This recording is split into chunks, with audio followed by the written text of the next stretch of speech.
నమస్తే, welcome to power debate. నేను Brahmanaidu.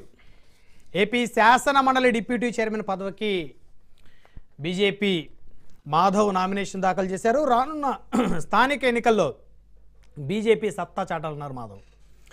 మేయర్లు municipal చైర్మన్ల లక్ష్యంగా పనిచేయాలన్నారు బీజేపీ ప్రెసిడెంట్. స్థానిక ఎన్నికల్లో గెలిచి బీజేపీ ప్రజాప్రతినిధులతో సభ ఏర్పాటు చేసుకుందామన్నారు మాధవ్.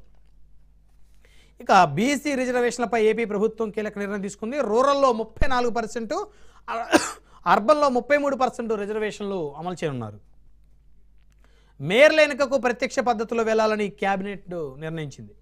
కార్పొరేషన్ల చైర్మన్లు మేయర్లకు ప్రత్యక్ష ఎన్నిక అంటే ఇంతకు ముందులాగా కార్పొరేషన్ చైర్మన్లు మేయర్లకు సంబంధించి వార్డు కౌన్సిలర్లని మెజారిటీ పార్టీ సభ్యులను వాళ్ళు గెలుచుకోగలిగితే ఆ పార్టీకి సంబంధించి మున్సిపల్ చైర్మన్ అవుతారు. సో మెజారిటీ కార్పొరేటర్లు గెలుచుకోగలిగితే మేయర్ అవుతారు. అంటే అప్పట్లో 1990 ఆ ప్రాంతంలో డైరెక్ట్ మున్సిపల్ చైర్మన్ ఎన్నిక ఉండేది. సో మధ్యలో ఈ మున్సిపల్ చైర్మన్ ఎన్నికని డైరెక్ట్గా తీసేసి వార్డు కౌన్సిలర్లను మెజారిటీ కౌన్సిలర్లతో ఎన్నుకునే విధంగా చేశారు. మరి ఇప్పుడైతే ఇక రేపు జరగనున్నటువంటి కార్పొరేషన్ చైర్మన్లు మేయర్లకు ప్రత్యక్ష ఎన్నిక జరిపే ఆలోచనలో ఏపీ కూటమి ప్రభుత్వం ఉన్నట్టు తెలుస్తోంది. ఇక అక్టోబర్లోపు ఎన్నికలు నిర్వహించాలని కేబినెట్ నిర్ణయం తీసుకుంది.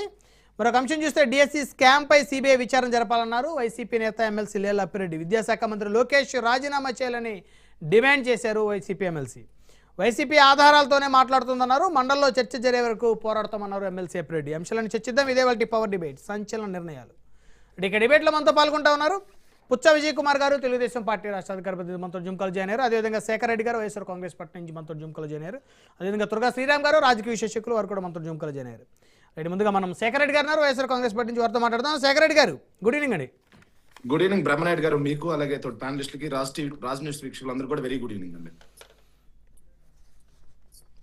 కార్పొరేషన్ చైర్మన్లు మేయర్లకు ప్రత్యక్ష ఎన్నిక జరపాలని ప్రభుత్వం నిర్ణయం తీసుకున్నట్టు తెలుస్తోంది.